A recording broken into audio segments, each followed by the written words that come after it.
Hello friends, hopefully आप सभी लोग अच्छे होंगे।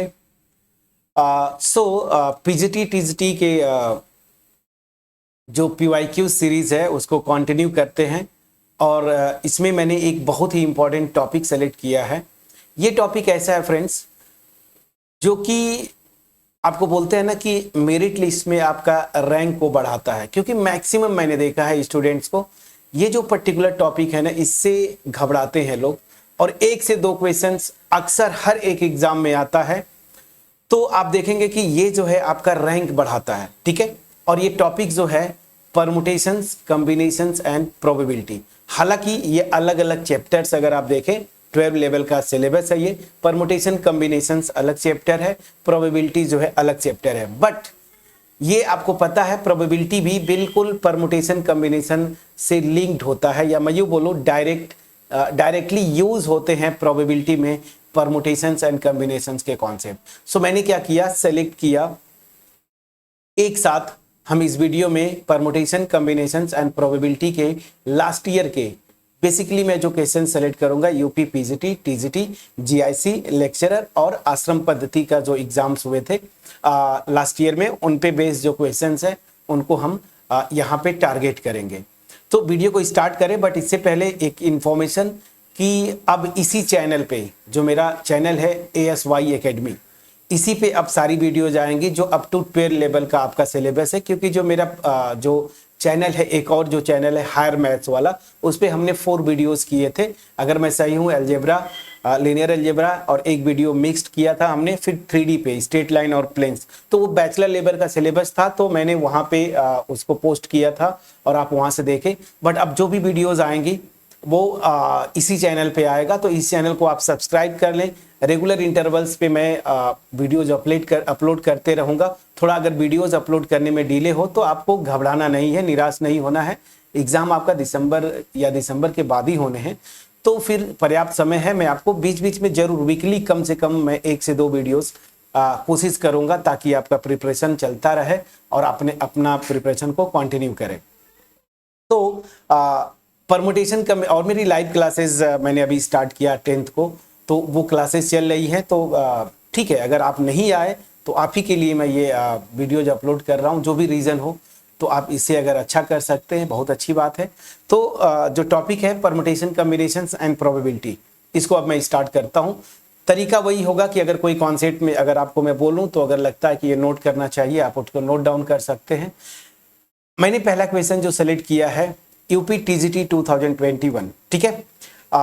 तो टीजीटी का ये क्वेश्चन है, बट एक बहुत ही प्यारा क्वेश्चन। अगर आप केवल एनसीईआरटी अगर आप पढ़े हैं ना तो भी ये क्वेश्चन कर ले जाते। हाँ, मैं ये क्वेश्चन का सलूशन प्रोवाइड करूं उससे पहले मैं बता दूं कि बहुत डेप्थ में जाके बहुत अच्छे से कॉन्सेप्ट मैंने परमुटेशन, कॉम्बिनेशंस और प्रोबेबिलिटी की बना रखी है। इस चैनल पे तो पूरा आपको थ्योरी पोर्शन भी मिल जाएगा, तो आपके लिए और अच्छा होगा कि इस चैनल पे ये सारे जो भी टॉपिक्स आएंगी उनका थ्योरी पोर्शन जो है मैं डिटेल में एक्सप्लेन किया हूँ, प्लस एनसीईआरटी के पूरे सोल्यूशंस हैं, तो आप प्रैक्टिस भी एक्स्ट्रा क्वेश्चंस को कर सकते हैं।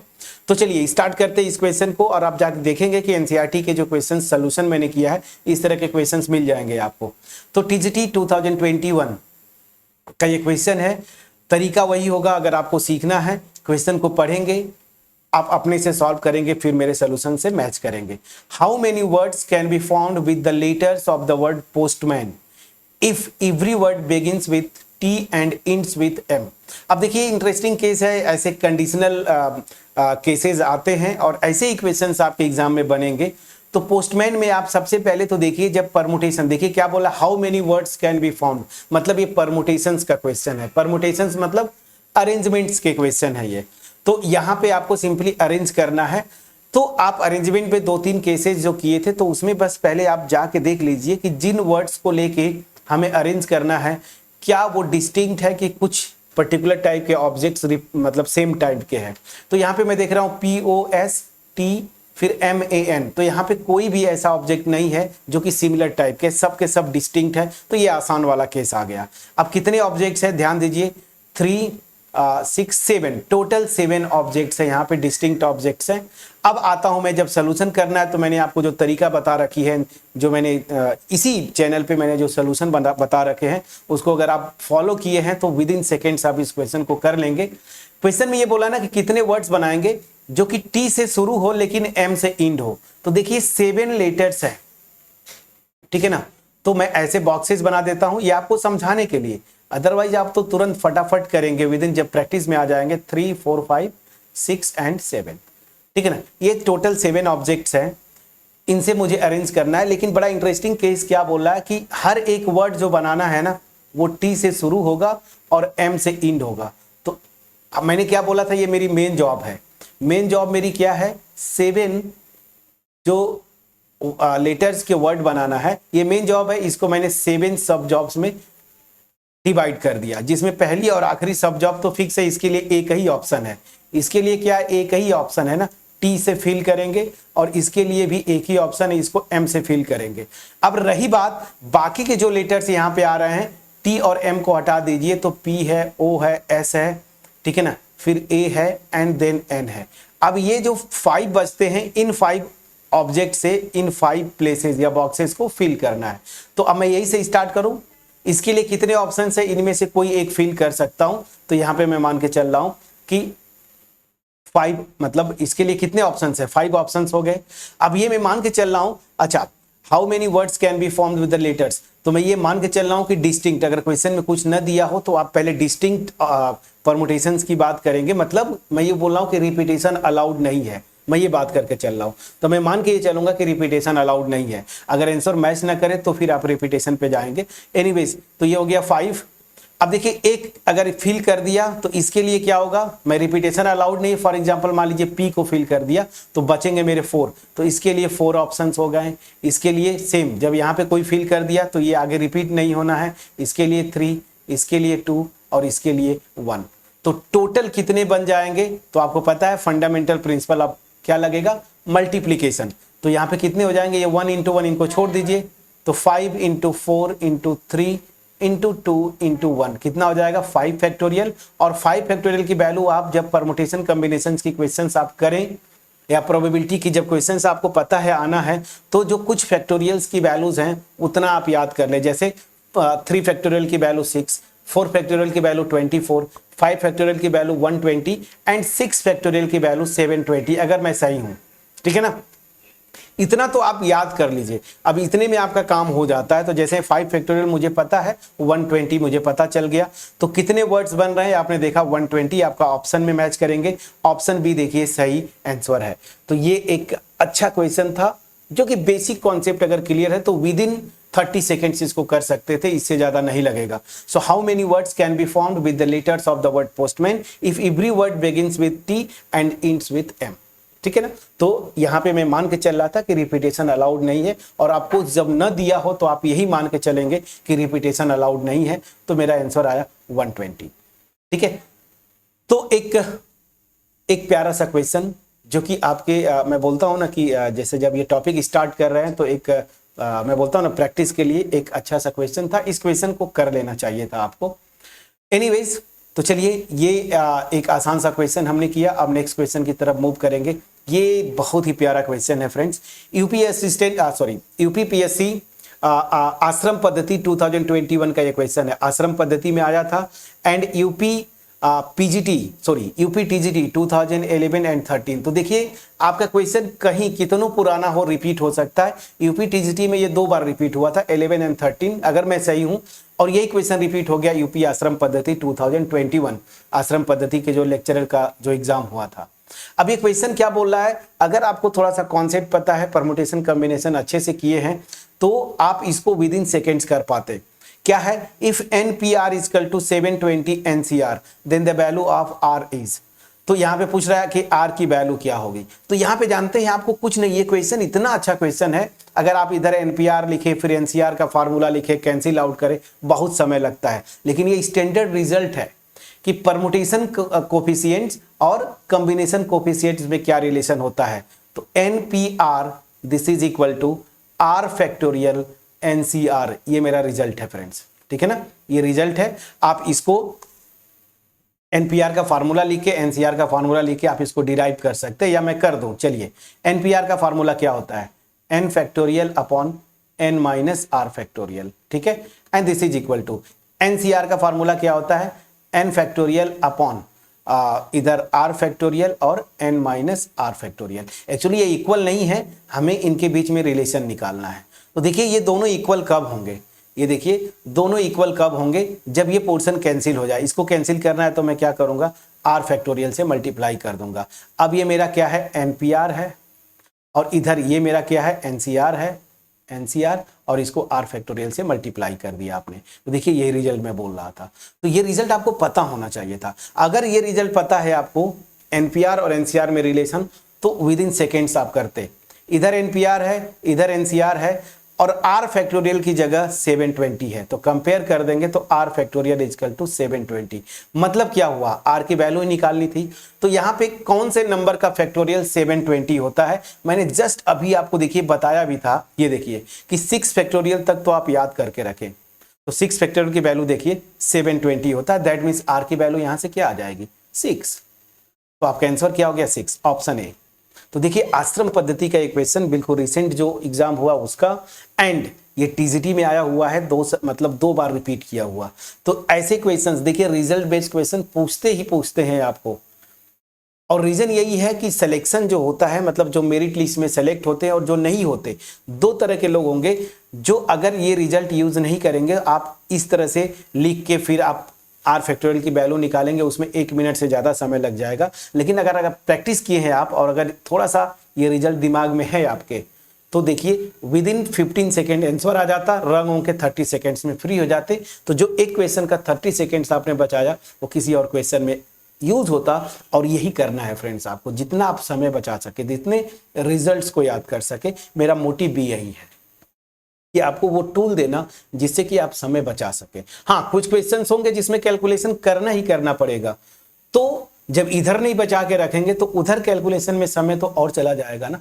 तो आपको स्मार्टली वर्क करना है। चलिए, तो 2 बैक टू बैक क्वेश्चंस किए। अब ये एक क्वेश्चन, पुराना क्वेश्चन मैंने लिया, जस्ट मिल गया, क्योंकि पॉलीगॉन वाला भी क्वेश्चन बहुत आसान है। तो क्या बोला, a polygon has 44 diagonals, then the number of sides are. अब देखिए इसको करना है ना, सीधी सी बात है। देखिए अगर कोई भी पॉलीगॉन है, तो अगर उसके n साइड्स है ना, तो आपको पता है ना कि डायगोनल्स क्या मिलते हैं, 2 जो वर्टिसेस होंगे उसको मिलाने से बनता है। एक मैं आसान सा एग्जांपल लेके आपको बताता हूं। ये देखिए, अगर ये मेरा रेक्टेंगल है, कितने डायगोनल्स होते हैं, तो ये देखिए ये वर्टिसेस है, मान लीजिए वर्टेक्स 1 है, वर्टेक्स 2 है, वर्टेक्स 3 है, वर्टेक्स 4 है। तो मैं क्या कर रहा हूं कि जितने भी डायगोनल्स बनाएंगे आप वर्टिसेस को मिलाते हैं ना, तो देखिए एक वर्टेक्स यहां पे मिलाया, एक वर्टेक्स यहां से, मतलब जैसे 2 और 4 को मिलाया वर्टिसेस को, और 1 और 3 वर्टिसेस को मिलाया, तो इसके 2 डायगोनल्स बनते हैं। तो कर क्या रहे हैं आप, ये कॉम्बिनेशन का क्वेश्चन है कि जितनी भी साइड्स है ना, देखिए जितने साइड्स हैं उतने वर्टिसेस हैं। देखिए 1 2 3 4 वर्टिसेस हैं। तो मैं क्या कर रहा हूं कि यहाँ पे 4 वर्टिसेस में से 2 का कॉम्बिनेशन बना रहा हूं ना। देखिए 2 वर्टिसेस का मैं एक ले रहा हूं, उनको मिला के एक डायगोनल बन रहा है। तो मैं पूछूं कि अगर n साइड्स हैं, कितने वर्टिसेस बनेंगे, कितने डायगोनल्स बनेंगे, तो nc2। लेकिन यहाँ पे एक चीज ध्यान देना है, यहाँ पे एक चीज और है कि जितने साइड्स है ना, देखिए ये मैं लिखा हूं 4c2, ठीक है ना। तो ये आपका आंसर गलत आएगा। 4c2 आप कैलकुलेट करेंगे तो मेरे ख्याल से 4 आना चाहिए। देखिए एनसीआर का फॉर्मूला लगाइए, 4 factorial upon 2 factorial into 4 minus 2 मतलब 2 फैक्टोरियल। तो यहाँ से आ जाता है 4 into 3 into 2 into 1 divided by 2 into 2। 2 factorial की वैल्यू 2 होती है। ये 2 से गया, ये देखिए 2 2 जा 4, तो टोटल मेरे अगर ऐसे देखें तो 6 आ रहा है। 6 मतलब अगर ऐसे आप देखेंगे तो ऐसे आपके केस में क्या आ रहा है कि रेक्टेंगल जो लिया मैंने उसकी 6 वर्टिसेस होंगे, लेकिन एक्चुअली 2 वर्टिसेस हैं। मतलब क्या हुआ, यहाँ पे आपको जितनी साइड्स है ना उनको सबट्रैक्ट कर देंगे। अब ये मेरा फाइनल आएगा। देखिए क्या हुआ, इसकी वैल्यू 6, कितनी साइड्स है, जैसे मैंने 4c2 निकाला उसकी वैल्यू 6, 4 साइड्स हैं तो 4 सबट्रैक्ट कर दिया। देखिए अब आ गया मेरा प्रॉपर 2 डायगोनल्स बनेंगे। देखिए अब ऐसा क्यों हो रहा है आप बोलेंगे, तो देखिए जो साइड्स है ना, तो अगर साइड्स है पॉलीगॉन के तो इन दोनों से डायगोनल तो बनेगा नहीं, फिर इन दोनों को मिला के ऐसे डायरेक्ट, जैसे 1 2 को मिला के कोई डायगोनल नहीं बनेगा, 2 3 को मिला के कोई डायगोनल नहीं बनेगा, 3 4 को मिला के कोई डायगोनल नहीं बनेगा, 1 4 को मिला के कोई डायगोनल नहीं बनेगा। बनेगा क्या, देखिए ऐसे 2 4 को और 1 3 को। तो दैट मीन्स क्या हो रहा है कि प्रॉपर मेरा फॉर्मूला क्या बना कि अगर कोई पॉलीगॉन n साइड्स का है तो टोटल नंबर ऑफ डायगोनल्स कितने होंगे, ये फार्मूला है, इसको रट लीजिए या याद कर लीजिए, नोट डाउन कर लीजिए, nc2 माइनस n। अब इस क्वेश्चन में क्या बोला है, nc2 minus n, this is equal to, यही नंबर ऑफ डायगोनल्स है, क्वेश्चन में दिया है 44। अब इस इक्वेशन को सॉल्व करके आप सॉल्व कर लेंगे। तो अब कैलकुलेशन की पार्ट है, तो मेरा मेन कॉन्सेप्ट मोटिव था एक्सप्लेन करना। तो अगर ये कॉन्सेप्ट क्लियर है तो विद इन सेकेंड्स आप इसको निकाल ले जाते। अब आप आंसर देखिएगा कौन सा ऑप्शन आ रहा है, कमेंट सेक्शन में जरूर कमेंट करिएगा, ठीक है। तो चलिए अब नेक्स्ट क्वेश्चन पे चलते हैं। अब देखिए यूपी टीजीटी का ये क्वेश्चन है 2016 का, बहुत ही प्यारा क्वेश्चन। अगेन देखिए ये परमुटेशन का ही क्वेश्चन होगा, कैसे देखिए क्या बोल रहा है, in how many ways the letters of the word balloon be arrange so that two Ls do not come together. अब यहां पे जो लेटर्स बोला है ना, इसको लेके रिपीट करना है, कितने वर्ड्स बनेंगे, ठीक है ना, इनके लेटर्स को लेके। अब बैलून में देखिए एक बी है, कोई टेंशन नहीं, एक ए है, लेकिन बड़ा इंटरेस्टिंग केस है, जो एल है वो 2 है और जो ओ है वो भी 2 है और एक सिंगल एन है। तो ये केस आ गया कि total number of distinct arrangement या permutations when not all objects are distinct, सारे ऑब्जेक्ट डिस्टिंक्ट नहीं है, वो वाला केस आ गया। अब यहां पे एक क्वेश्चन और आपको बना है, इसमें एक कंडीशन लगा दिया, कंडीशन ये लगा दिया कि बोल रहा है कि दोनों एल एक साथ नहीं आएंगे, ठीक है ना। तो ऐसे क्वेश्चन को करने के लिए जब बोले ना कि 2 एल एक साथ ना आए, या फिर दे देता 2 ओ एक साथ ना आए, ठीक है ना, तो ऐसे क्वेश्चन में ना आप सीधे लॉजिक लगा के मत करिए कि मतलब ऐसे कि मैं कंडीशन कैसे कैसे रखूं, 2 एल के बीच में बी को रखूं, ए को रखूं, बहुत लंबा हो जाएगा। इसका बहुत आसान तरीका क्या है कि पहले मैं इस कंडीशन को इग्नोर करके केवल बैलून जो वर्ड है उसके लेटर्स को लेके मैं कितने टोटल अरेंजमेंट्स कर सकता हूं डिस्टिंक्ट। तो ये फार्मूला आपको पता है कि अगर n ऑब्जेक्ट्स हैं और उसमें R1 एक टाइप के हैं, R2 दूसरे टाइप के हैं और टोटल n ऑब्जेक्ट्स है, तो इसमें total number of distinct permutations क्या आता था, n factorial upon R1 factorial into R2 factorial. अब इसमें अगर R3 भी तीसरे टाइप के सेम हैं तो R3 फैक्टोरियल लिख देते आप, बट चूंकि यहाँ पे 2 हैं तो इसी से काम चल जाएगा। टोटल मेरे कितने लेटर्स हैं वो देखिए, तो यहाँ पे 4 और 3 7, टोटल 7 लेटर्स हैं, ठीक है ना। तो अगर 7 लेटर्स हैं तो n की वैल्यू 7 है, तो ये हो जाएगा 7 फैक्टोरियल अपॉन, इसमें 2l है मतलब R1 की वैल्यू 2 है तो 2 फैक्टोरियल, एंड 2o भी है तो ये भी 2 हो जाएगा 2 फैक्टोरियल। ये टोटल मेरा निकल जाएगा, तो 7 into 6 into 5 into 4 into 3 into 2 into 1, ये 7 फैक्टोरियल। हालांकि मैं चाहता तो डायरेक्ट कर सकता था, कैसे देखिए ये आपको जस्ट बता रहा हूं। 6 फैक्टोरियल की वैल्यू अगर आपको याद है तो ये होता है कितना, अच्छा मैं फ्रेज कर देता हूं, चलिए मैं एक बार लिख दूं फिर उसके बाद आगे कैलकुलेशन में बता दूंगा। दिस अपॉन ये 2 होगा, इसकी वैल्यू 2 2 2 जा 4। अब आपको पता है कि 6 फैक्टोरियल की वैल्यू हमने रटा है 720। अभी अगर ये पता है आपको 4 से डिवाइड कर दीजिए तो ये हो जाएगा 7 मल्टीप्लाइड बाई 4 2 जा 8, मतलब एक बार जाएगा, एंड 8 180 आ रहा है फ्रेंड्स, अगर मैं सही हूं, ठीक है ना। तो एक बार क्रॉस चेक कर लीजिए, 32, ठीक है बिल्कुल सही है। अब इसको 7 से मल्टीप्लाई कर दीजिए तो 7 0 हो जाएगा, 7 8 जा 56 होता है तो 6 आया, 5 कैरी, 7 1 जा 7 और 5 12।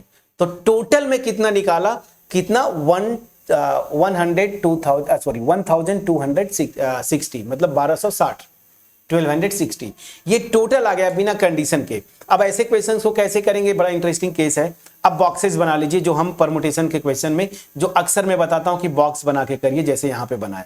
मुझे क्या करना है, टोटल 7 लेटर्स को अरेंज करना है, लेकिन इसमें इंटरेस्टिंग केस क्या बन रहा है वो चीज ध्यान देना है।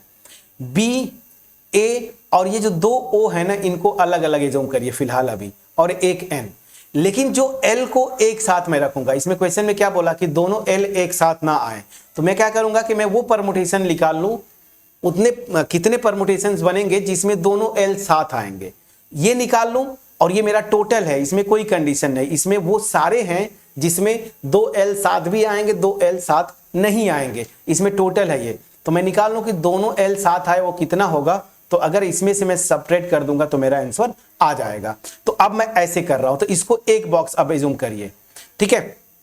तो अब 1 2 3 4 5 टोटल 6 हो जाएंगे, तो 6 फैक्टोरियल 6 लेटर कंसीडर करेंगे क्योंकि इसको एक लेटर कंसीडर कर रहे हैं, अपॉन अब ये दो 2 हैं, मतलब ओ जो है 2 है तो 2 फैक्टोरियल, बस यहाँ पे इतना कर दीजिए तो ये मेरा आ जाएगा 720, आपको पता है ही, और इसको 2 से डिवाइड कर देंगे, 3 2 जा 6 एंड 6, ये 360।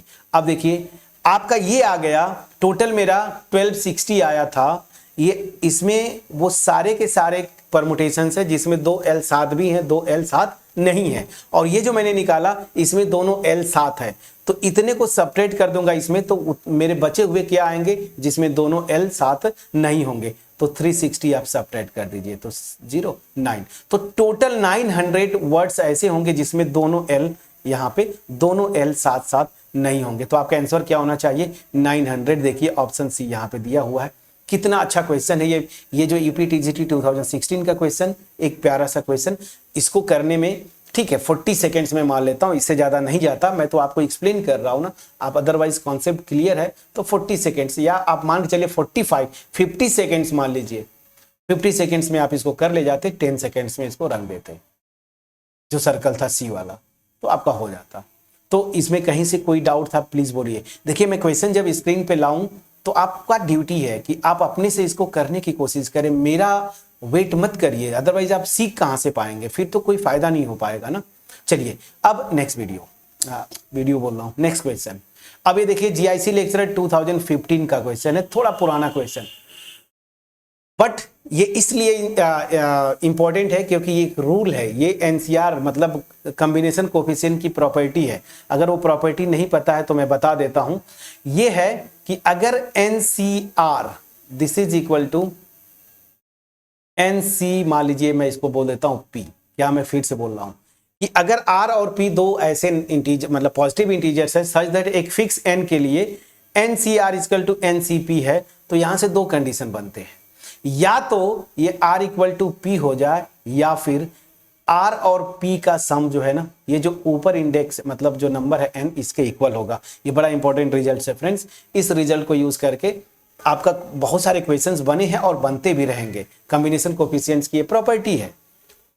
तो यहां पे देखिए n सेम है, इधर R है, इधर R+4 है, R की वैल्यू पूछ रहा है, ये दोनों नंबर्स अलग अलग हो गए, तो ये कंडीशन तो होगा नहीं, तो ये कंडीशन हुआ, मतलब R+R+4 इक्वल टू n के आना चाहिए। तो मतलब क्या हो जाएगा R+R+4, ठीक है ना, this is equal to n मेरा क्या है 10, तो इधर देखिए 2R+4 this is equal to 10, तो 2R this is equal to 10 - 4 हो जाएगा 6, तो R की वैल्यू कितनी आ जाएगी 3, 6 डिवाइडेड बाई 2 3। अब आपका ऑप्शन ए सही हुआ। कितना आसान क्वेश्चन था, प्लीज बोलिएगा। ठीक है, अब कुछ अच्छे क्वेश्चंस की तरफ मूव करेंगे। अब जिसका इंतजार था आपको, आप सोच रहे होंगे कि सर जो 21 में हुआ है वो जीआईसी का क्वेश्चन या टीएसटी पीएसटी उसके क्वेश्चन नहीं करवा रहे, बिल्कुल आया अब आपके स्क्रीन पे। ये क्वेश्चन जो है जीआईसी लेक्चरर 2021, और यहाँ पे नोट कर लीजिए यूपीपीएससी जीआईसी लेक्चरर, और ये भी यूपीपीएससी आश्रम पद्धति में सेम क्वेश्चन रिपीट किया था, ठीक है ना, same question same year repeat कर दिया था आश्रम पद्धति में भी। क्या है क्वेश्चन, और ये बहुत ही प्यारा क्वेश्चन है, थोड़ा सा लॉजिक लगाएंगे इसमें हो जाएगा। क्या बोल रहा है, what is the probability that a leap year selected at random will have 53 Sundays. अब क्या पूछ रहा है कि लीप ईयर आप जानते हैं ना, तो जब लीप ईयर आता है तो उसमें क्या प्रोबेबिलिटी है कि एट रैंडम जब मैं सेलेक्ट कर रहा हूं कोई भी लीप ईयर तो उसमें 53 संडेज होंगे। तो इसको कैसे करेंगे, बड़ा लॉजिक है, विद इन 30 सेकेंड्स कर सकते थे अगर इस तरह के क्वेश्चंस को प्रैक्टिस किए हैं तो। देखिए नॉर्मली जो होता है कितने होते हैं 365 डेज, 1 ईयर में कितने डेज होते हैं 365 डेज, ठीक है। लेकिन लीप ईयर में क्या होता है, एक दिन बढ़ जाता है, 1 डे बढ़ जाता है, मतलब 366 डेज हो जाता है, ठीक है ना। तो जब लीप ईयर आएगा तो उसमें जो है लीप ईयर में क्या हो जाता है 366 डेज हो जाते हैं। अब देखिए इसमें बोला है ना कि क्या प्रोबेबिलिटी है कि जो पर्टिकुलर लीप ईयर मैंने सेलेक्ट किया है उसमें 53 संडे होगा। तो अब देखिए इसमें तो मैं निकाल लूं कि कितने कंप्लीट वीक बनते हैं। एक वीक में कितना होता है 7 डेज। अब अगर एक वीक में 7 डेज की बात कर रहा तो उसमें मंडे टू संडे हर एक डे जो है एक बार तो आएगा ही आएगा। तो पहले मैं निकाल लूं कितने कंप्लीट वीक्स होते हैं। तो देखिए क्या करेंगे, 7 से डिवाइड कर दीजिए तो 366 डिवाइडेड बाई 7, तो 7 5 जा 35, ये आ गया 1 कैरी 6, 7 2 जा, हाँ ठीक है 7 2 जा 14, तो कितना आ गया 2 रिमाइंडर। अब देखिए यही तो मैं बोल रहा था कि बड़ा इंटरेस्टिंग क्वेश्चन बना दिया है ये। देखिए क्या हो रहा है, मेरा कंप्लीट 52 वीक्स होंगे, मतलब 7 डेज वाले कंप्लीट आएंगे 52, और इसका मतलब क्या हुआ कि हर एक डे, मंडे से लेके Monday, Tuesday, Wednesday, Thursday, Friday, Saturday and Sunday, ये सब के सब कंप्लीट आएंगे। मतलब 52 मंडे भी होगा, 52 ट्यूसडे, वेडनेसडे, थर्सडे सब आएंगे, और इसमें 52 संडे भी आ गया। ठीक है, तो यहां से तो 52 संडे आ गए। अब ये जो एक्स्ट्रा 2 डेज है यही तो मेन प्रोबेबिलिटी बताएगा। अब एक्स्ट्रा 2 डेज आ रहे हैं जो, अब यहां पे डेज का कॉम्बिनेशन बना लीजिए, आपको घबराना नहीं है, आप कहीं से स्टार्ट कर सकते हैं, मंडे से स्टार्ट कर सकते हैं आप। पहला डे मान लीजिए ये तो कंप्लीट हो गया, यहां पे संडे पे एंड होगा, अब अगला क्या होगा मंडे पे या फिर ट्यूसडे पे या वेडनेसडे से स्टार्ट हो। तो वो जनरली अगर मैं मान के चल रहा हूं कि मैं मंडे से स्टार्ट कर रहा हूं तो मंडे टू संडे ये 7 डेज, फिर मंडे टू संडे 7 डेज, अगर आप ऐसे मान रहे हैं तो मान लीजिए कि 52 जो वीक्स कंप्लीट हुए उसके बाद जो अगला दिन आएगा पहला, वो तो मंडे से स्टार्ट होगा, उसके बाद फिर क्या आएगा ट्यूसडे होगा। लेकिन यहाँ पे आपको कॉम्बिनेशन बनाना है, ऐसा नहीं है कि हर एक ईयर जो है, अगर लॉजिकली देखें तो ऐसा नहीं है कि हर एक ईयर मंडे से ही शुरू होता है, कभी आप देखेंगे ट्यूसडे से शुरू हो जाता है, कभी वेडनेसडे से, तो आपको कॉम्बिनेशन बनाना पड़ेगा। मैं मान के चलता हूँ ये जो 2 डेज हैं वो मतलब इसमें ये कंप्लीट वीक के बाद अगला जो पहला इस 2 वीक्स है, मतलब 2 डेज है ना, वीक्स नहीं 2 डेज, इसमें पहला मंडे से शुरू होता है, तो मैं मंडे से ही स्टार्ट करता हूं। तो ये मान लीजिए मंडे है, अब एक हो गया तो दूसरा क्या आएगा ट्यूसडे, कॉम्बिनेशन बनाते जाइए। फिर आगे मतलब एक और कॉम्बिनेशन क्या हो सकता था, मंडे ट्यूसडे हो जाए, या फिर वो दिन ट्यूसडे से स्टार्ट हो पहला, ये वाला मैं बोल रहा हूँ पहला, ये मंडे से स्टार्ट हो तो मंडे ट्यूसडे हो जाएगा कॉम्बिनेशन, या फिर अगला मैं देखूं मंडे से नहीं स्टार्ट हो गया ट्यूसडे से, तो कॉम्बिनेशन बनाए ट्यूसडे वेडनेसडे, या फिर वेडनेसडे थर्सडे, ठीक है, या फिर थर्सडे से स्टार्ट हो तो फ्राइडे, या फिर फ्राइडे से स्टार्ट हो तो सैटरडे, ठीक है ना, सैटरडे को ऐसे लिख देता हूं, या फिर सैटरडे से स्टार्ट हो तो संडे। मैं बता पा रहा हूं कि नहीं?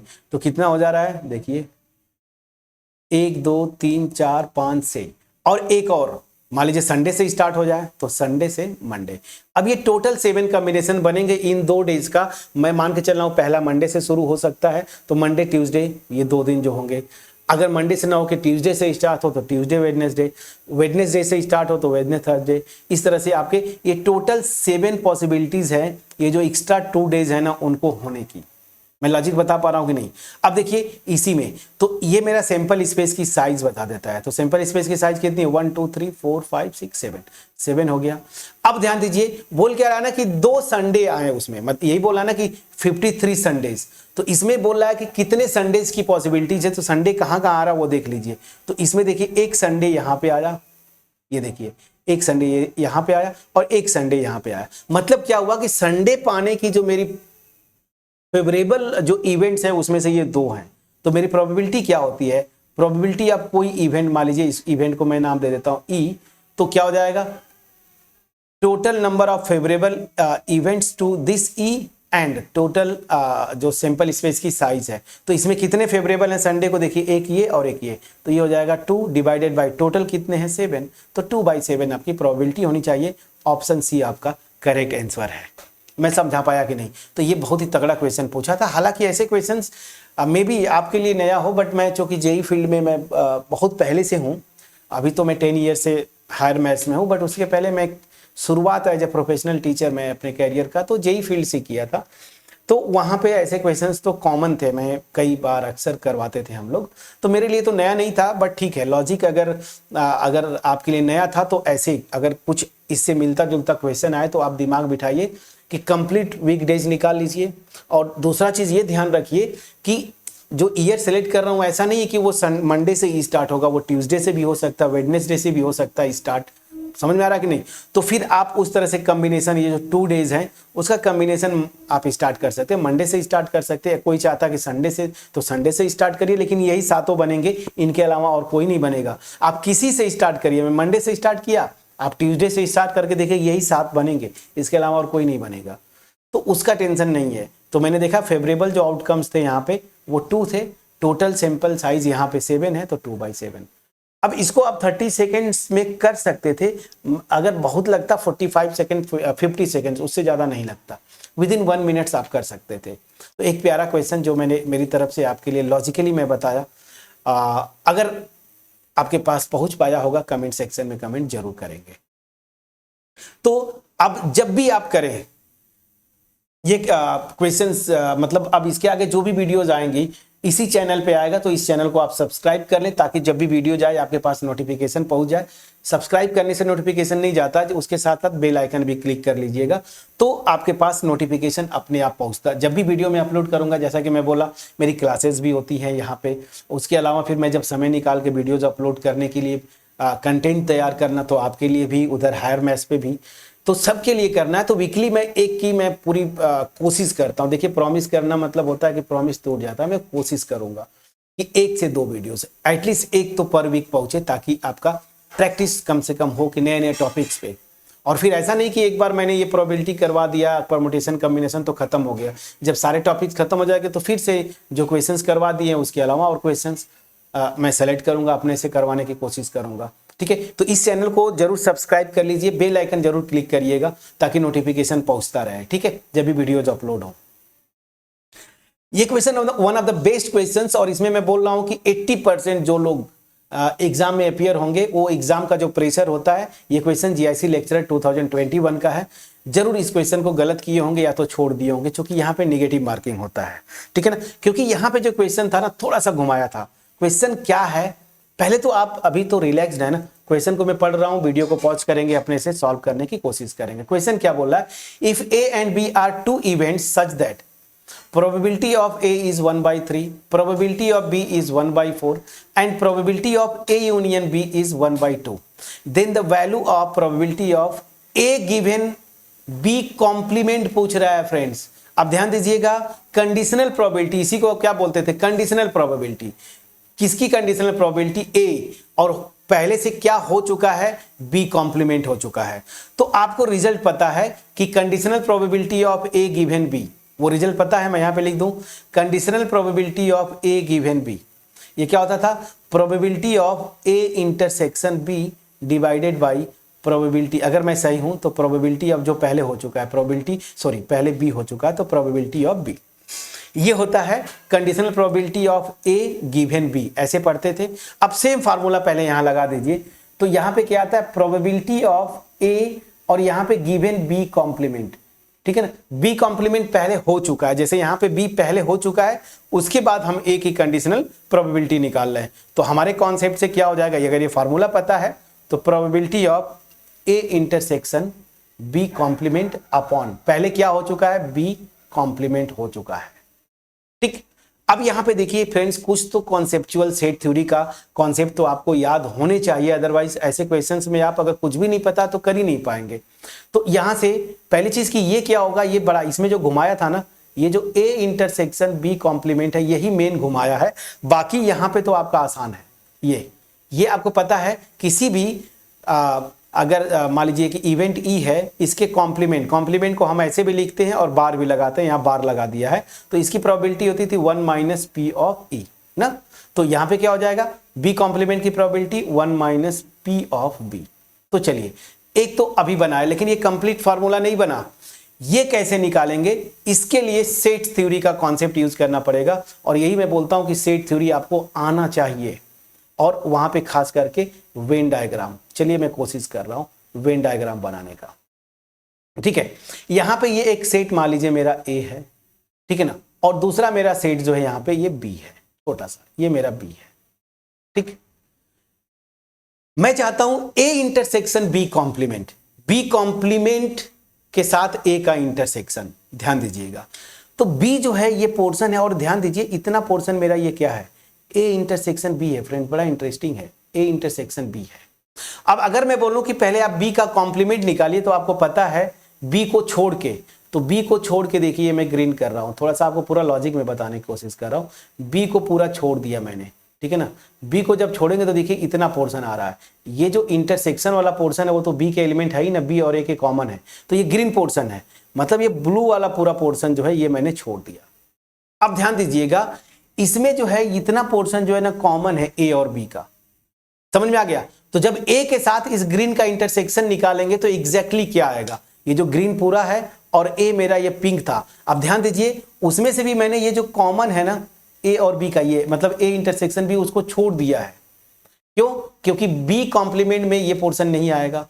तो मेरा एक्चुअली अब जो आ रहा है इस ए के साथ जो ग्रीन पोर्शन इंटरसेक्शन है वो मेरा इतना ही पोर्शन कहलाएगा फ्रेंड। देखिए ये इतना पोर्शन आएगा, ये पोर्शन है, समझ में आ रहा कि नहीं, ये मेरा पोर्शन है और ये मेरा पोर्शन क्या है, ए इंटरसेक्शन बी कॉम्प्लीमेंट, ठीक है ना। अब इस पोर्शन को मैं कैसे कर सकता हूं, तो बहुत लॉजिकली है कि जो ए इंटरसेक्शन बी कॉम्प्लीमेंट है, जो ये पिंक वाला इतना पोर्शन, तो ये पूरा देखिए इधर से लेके ये आगे मैं जा रहा हूं, देखिए ये ए मेरा पूरा है। ए में से जो इंटरसेक्शन वाला पोर्शन है हटा दूं तो वही ये पोर्शन आ रहा है ए इंटरसेक्शन बी कॉम्प्लीमेंट। तो क्या हो जाएगा, ए डिफरेंस, ठीक है ना, ए इंटरसेक्शन बी। समझ में आ गया कि नहीं? तो बस ये यहां पे रख दीजिए। अब मेरा जो फाइनल फार्मूला अब बन रहा है कि probability of A minus probability of A intersection B और divided by 1 minus probability of B. अब बस ये फार्मूला बन गया, इसी में सारी वैल्यूज रखनी है। अब क्या क्या इंफॉर्मेशन है, ए की प्रोबेबिलिटी दिया, बी की प्रोबेबिलिटी, यहां पे देखिए यूनियन की प्रोबेबिलिटी दे दिया, जबकि मुझे इंटरसेक्शन की प्रोबेबिलिटी चाहिए। तो आपको पता है P of A union B this is equal to P of A plus P of B minus P of A intersection B. ये ए इंटरसेक्शन बी है, ठीक है। अब देखिए यूनियन मेरा दिया हुआ है 1/2, ए की प्रोबेबिलिटी दी है 1/3, बी की प्रोबेबिलिटी दिया है 1/4 और यहाँ पे माइनस है P of A intersection B. तो यहाँ से P of A intersection B क्या आएगा, पहले तो ये निकाल लीजिए। तो P of A intersection B ultimate क्या है, इसको इधर ले जाए, इसको इधर, मतलब 1/3 प्लस 1/4 माइनस 1/2। एलसीएम अगर आप लेंगे तो 4 6 नहीं 12 होगा। तो ये देखिए 3 4 जा 12 प्लस 4 3 जा 12 माइनस 2 6 जा 6, तो कितना आ जाएगा, ये 7 माइनस 6 मतलब 1/12। तो देखिए मेरा क्या आ रहा है, पी ए इंटरसेक्शन बी जो है 1/12 आ रहा है। अब सारी वैल्यूज यहां पे रखिए, पी ऑफ ए मेरा क्या है 1/3, ठीक है ना, यहाँ माइनस ये है मेरा 1/12, प्लीज चेक करिए मैंने निकाला था, divided by 1 minus probability of B, probability of B क्या है 1/4। अब इसको कैलकुलेट कर लीजिए, अब तो कर ही सकते हैं ना। ऊपर एलसीएम मेरा 12 है, 4 इधर देखिए 3 4 जा 12 होता है -1 और नीचे क्या आ जाएगा, एलसीएम लेंगे तो नीचे भी 4 आएगा। तो 4 - 1 3, मैं डायरेक्ट कर दिया 3/4। तो अल्टीमेट क्या आ रहा है, अब देखिए ये कैलकुलेशन में करेंगे तो 4 - 1 3/12 अपॉन ये 3/4, प्लीज चेक करिएगा। तो अल्टीमेट ये मेरा क्या आ जा रहा है, 3 4 जा 12 होता है, तो 1/4 अपॉन 3/4। अब ये 4 ऊपर जाके कैंसिल हो जाएगा, तो अल्टीमेट इसको सॉल्व कर रहा हूं तो आ रहा है 1/3। तो मेरा आंसर क्या है फ्रेंड्स, 1/3। अब इस क्वेश्चन को तो मैं विश्वास के साथ बोल सकता हूं कि उस एग्जाम्स के प्रेशर में अगर सेट थ्योरी का वेन डायग्राम, एटलीस्ट मैं जो समझाया आपको, जो वेन डायग्राम है, अगर ये आपको कॉन्सेप्चुअली साउंड नहीं है तो ये क्वेश्चन आप नहीं कर पाए होंगे, ठीक है ना। कितना इंटरेस्टिंग क्वेश्चन है। पहले तो कुछ नहीं करना था, कंडीशनल प्रोबेबिलिटी का डिफिनीशन लिख दीजिए। इसको तो मैं आसानी से ये लिख सकता था, लेकिन ये वाला बड़ा लफड़ा था। इसके लिए आपको देखिए वेन डायग्राम का हेल्प लेना था। तो ये जो आ रहा था मेरा, देखिए एक्चुअल ये था। जब ये फार्मूला लिख लिए तो ए दिया है, बी दिया है, ए इंटरसेक्शन बी मैं इस फार्मूले से प्रैक्टिस किया हूं, मैं निकाल लिया, तो आंसर मेरा क्या आया 1/3। तो मेरे ख्याल से इस वीडियो में परमुटेशन कॉम्बिनेशन प्रोबेबिलिटी पे इतने ही क्वेश्चंस, ठीक है ना। तो मेरे ख्याल से 4 to 5 नहीं, उससे ज्यादा ही हो गया होगा, 5 6 या 7 क्वेश्चंस हो गए। तो एक आइडिया आपको लगा। अब आपको क्या करना है, प्रैक्टिस करना है। अब उठाइए जो भी बुक है आपके पास, पीवाईक्यूज मिल जाए उसको करिए। और मोर ओवर अगर कॉन्सेप्ट मिसिंग है, इसी चैनल पे आपको 11th में जाइएगा, परमुटेशन कॉम्बिनेशन प्लेलिस्ट है, पूरा देख डालिए। फिर उसके बाद प्रोबेबिलिटी 11th और 12th दोनों की प्रोबेबिलिटी है, वो भी पूरा प्लेलिस्ट बना हुआ है, वो भी पूरा उठाइए, पढ़ जाइए। और जब वो पूरा पढ़ेंगे तो उसमें एक्सरसाइज में क्वेश्चंस में करवाया, क्या नाम है, एनसीईआरटी का एक्सरसाइज प्लस उसके जो मिसलेनियस एक्सरसाइजेस हैं, तो वहां से आपका प्रैक्टिस परफेक्टली हो जाएगा, ठीक है। तो इस चैनल को जरूर सब्सक्राइब करिएगा, क्योंकि इसके बाद जो भी वीडियोज आएंगे इसी पे आएंगे, क्योंकि मैं हर मैथ्स का ऑलमोस्ट कर चुका हूं। उस चैनल पे। तो इस चैनल पे जितनी भी वीडियोस आनी है, चाहे वो टीजीटी के सिलेबस का हो, पीजीटी के सिलेबस का हो, वो वीडियोस आएंगे इसी पे। तो प्लीज़ इस चैनल को सब्सक्राइब करके रखें। सो मिलते हैं नेक्स्ट वीडियो में, तब तक अपना ख्याल रखें, पढ़ाई करते रहें। अगर मेरा एफर्ट आपके पास पहुंच पाया, वीडियो को लाइक जरूर करिए, फ्रेंड्स के साथ शेयर करिएगा, कमेंट सेक्शन में मुझसे कम्युनिकेट करना मत भूलिएगा फ्रेंड्स। तो चलिए मिलते हैं नेक्स्ट वीडियो में। So thank you so